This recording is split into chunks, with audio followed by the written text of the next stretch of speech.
Genesis 37. Jacob lived in the land of his father's travels in the land of Canaan.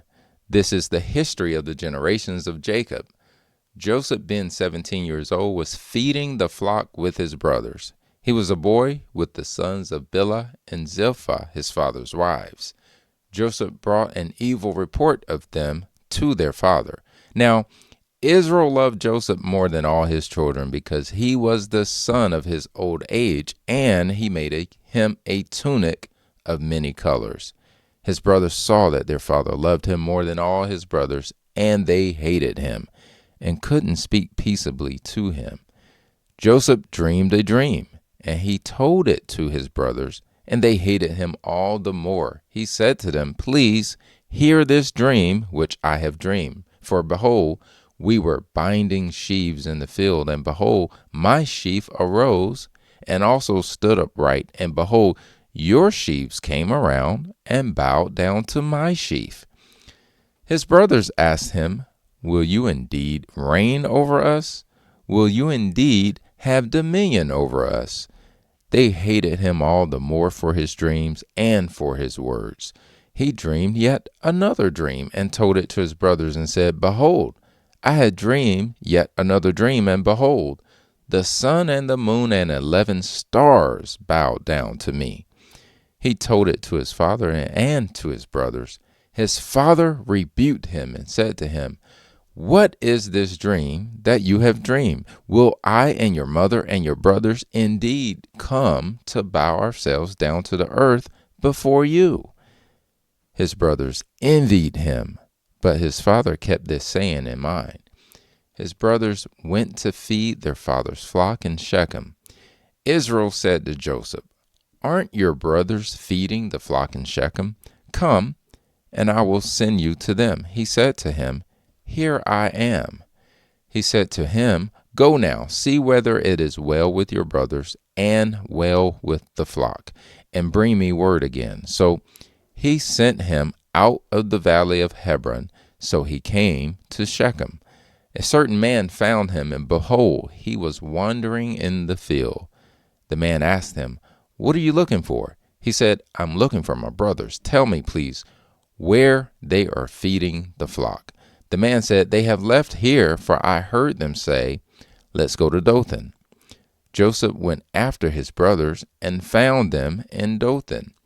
They saw him afar off, and before he came near to them, they conspired against him to kill him. They said to one another, "Behold, this dreamer comes. Come now, therefore, and let's kill him and cast him into one of the pits, and we will say, 'An evil animal has devoured him.' We will see what will become of his dreams." Reuben heard it and delivered him out of their hand and said, "Let's not take his life." Reuben said to them, "Shed no blood.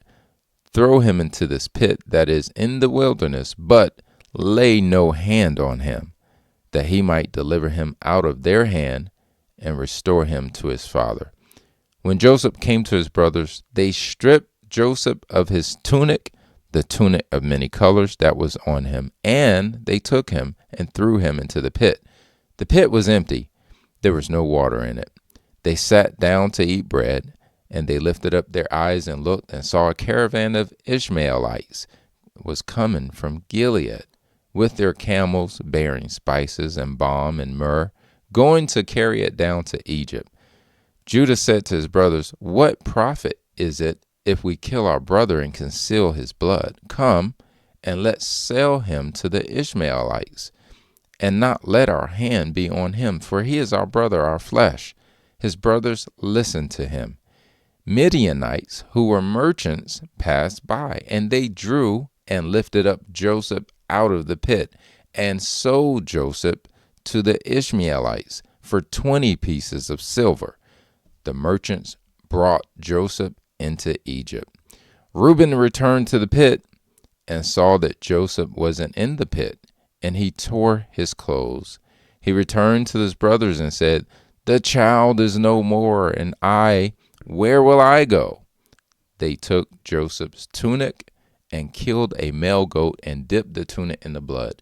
They took the tunic of many colors And they brought it to their father and said, "We have found this. Examine it now and see if it is your son's tunic or not." He recognized it and said, "It is my son's tunic. An evil animal has devoured him." Joseph is without doubt torn in pieces. Jacob tore his clothes and put sackcloth on his waist and mourned for his son many days. All his sons and all his daughters rose up to comfort him, but he refused to be comforted. He said, "For I will go down to Sheol to my son, mourning." His father wept for him. The Midianites sold him into Egypt to Potiphar, an officer of Pharaoh's, the captain of the guard.